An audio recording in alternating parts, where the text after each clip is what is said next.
안녕하세요. 업과 윤회 시리즈 두 번째 시간입니다.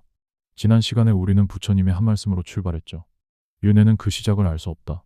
그리고 영원히 옮겨가는 게 아니라 조건의 흐름이 이어지는 거다. 도미노 비유까지 함께 살펴봤습니다. 그런데 1강을 보신 분들 중에는 이런 의문이 드신 분도 있을 겁니다. 시작이 없다는 건 알겠어. 그런데 왜 이 흐름은 끊어지지 않는 거지? 왜 우리는 계속해서 같은 패턴을 반복하는 걸까? 오늘은 바로 그 질문에 답하는 부처님의 아주 유명한 비유 하나를 가져왔습니다. 개와 가죽끈 이야기입니다. 상상해보세요. 마당에 단단한 말뚝이 하나 박혀 있습니다. 그리고 그 말뚝에 튼튼한 사슬로 개 한 마리가 묶여 있어요. 사슬은 짧습니다. 멀리 갈 수가 없죠. 자, 이 개는 어떻게 행동할까요? 도망치려고 합니다. 당연하죠. 그런데 사슬이 잡아당기니까 결국 할 수 있는 건 하나뿐입니다. 말뚝 주위를 빙글빙글 도는 것. 앞으로 가도 말뚝, 뒤로 가도 말뚝. 오른쪽도 말뚝, 왼쪽도 말뚝. 개는 자기가 어디로 간다고 느끼지만 사실은 그 자리에서 같은 원을 그리고 있을 뿐입니다. 상유타 니까의 이경에서 부처님께서는 이렇게 말씀하십니다. 비구들이여, 배우지 못한 보통 사람도 이와 똑같다. 여기서 우리가 주목해야 할 게 두 가지 있습니다. 첫째, 말뚝이 뭘까요? 개를 그 자리에 붙들어 두는 중심점입니다. 부처님께서는 이걸 우리가 나라고 붙잡는 것, 나의 것이라고 붙잡는 것으로 설명하셨습니다. 1강에서 잠깐 언급한 자아죠. 이 몸이 나다, 이 느낌이 나다, 이 생각이 나다. 이렇게 붙잡는 순간 우리 마음에는 말뚝이 하나 박힙니다. 둘째, 사슬은 뭘까요? 사슬은 우리를 그 말뚝에 묶어두는 끈입니다. 바로 가래입니다. 1강에서도 나왔던 그 목마름이죠. 보고 싶고, 듣고 싶고, 맛보고 싶고, 가지고 싶고, 되고 싶다. 이 끝없는 끌림이 사슬이 되어 우리를 말뚝에 묶어둡니다. 말뚝과 사슬, 자아라는 환상과 그 환상에 매달리는 가래. 이 두 가지가 있는 한 아무리 발버둥 쳐도 우리는 같은 자리를 맴돕니다. 윤회라는 게 별게 아닙니다. 우리가 매일 하고 있는 일이 바로 이 빙글빙글 돌기죠. 자, 그러면 묻고 싶어집니다. 누가 이렇게 말뚝 주위를 돌고 있는가? 부처님께서는 그 사람을 배우지 못한 범부라고 부르셨습니다. 좀 풀어서 옮기면 이런 뜻입니다. 들어본 적 없는 보통의 무리 가운데 하나인 사람. 여기서 한 가지 분명히 해둘 게 있습니다. 배우지 못했다는 게 학교를 안 다녔다는 뜻이 아니에요. 박사 학위가 있어도, 책을 만 권 읽었어도 부처님께서 보시기에 배우지 못한 사람일 수 있습니다. 그럼 뭘 못 배운 걸까요? 네 가지입니다. 첫째, 괴로움이 무엇인지 모릅니다.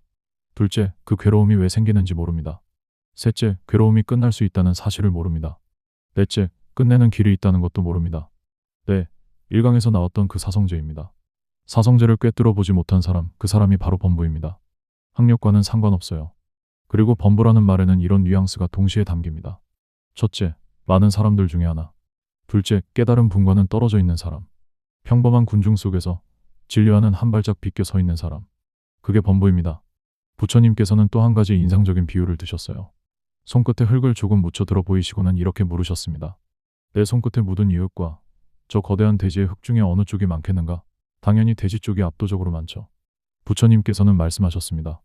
진리의 눈을 가진 사람은 내 손끝에 이 흙만큼 적고 그렇지 못한 범부는 저 대지만큼 많다고. 우리 대부분이 거기 속한다는 겁니다. 마음 불편한 진실이지만요.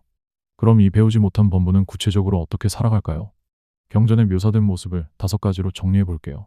첫째, 5갈래 길을 돌고 돕니다.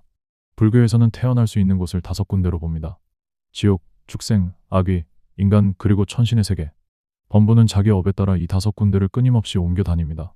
좋은 일을 많이 하면 잠깐 천상에 갔다가 거기서 업이 닿으면 다시 떨어집니다. 영원한 곳은 없습니다. 둘째, 5가지 감각의 쾌락에 매달립니다. 눈으로 보는 즐거움, 귀로 듣는 즐거움, 코로 맞는 즐거움, 혀로 맛보는 즐거움, 몸으로 느끼는 즐거움. 이 5가지가 마치 자석처럼 우리를 끌어당기죠. 셋째, 5가지 마음의 장애에 묶입니다. 이건 명상하시는 분들에겐 익숙한 개념일 거예요. 오계라고 부르죠. 감각적 욕망, 악의 나쁜 마음, 해태와 혼침 나른함과 졸음, 들뜸과 후회, 그리고 의심. 이 5가지가 마음의 거울에 낀 먼지처럼 우리가 진리를 보지 못하게 가립니다. 넷째, 자아라는 견해를 만들어냅니다. 1강에서 무아 이야기를 했었죠. 그런데 범부는 끊임없이 그 반대를 합니다. 몸이 나다, 느낌이 나다, 생각이 나다. 말뚝을 자기 손으로 박는 거예요. 다섯째, 끊임없이 업을 짓습니다. 몸으로, 말로, 마음으로. 의도를 가지고 행하는 모든 것이 업의 씨앗이 됩니다. 그리고 그 씨앗들이 다시 다음 생의 조건이 되어 흐름은 이어집니다. 말뚝 박고, 사슬 메고, 5갈래로 돌고. 이게 범부의 일상입니다. 사실은 우리 대부분의 일상이기도 하죠. 여기까지 들으시면 좀 답답할 수도 있어요. 그래서 답은 없는 거야? 물론 있습니다. 부처님께서는 진단만 하시고 떠난 분이 아니거든요. 처방까지 분명하게 남기셨습니다. 핵심 키워드 2개만 보고 가겠습니다. 단속과 버림. 단속이라는 건 새로운 사슬을 더 만들지 않는 것입니다. 눈, 귀, 코, 혀, 몸, 마음이 이어서 문을 잘 지키는 거죠. 들어오는 자극에 휘둘리지 않는 훈련이에요.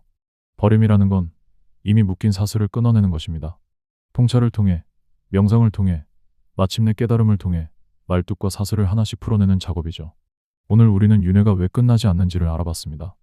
말뚝이 박혀있고 사슬이 매여있기 때문이에요.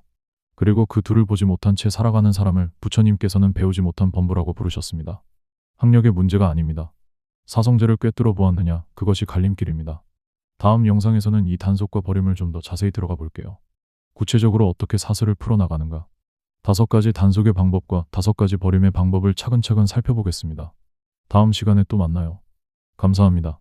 윤마일의 오늘의 사색 인색함과 집착은 육신의 병마를 부른다.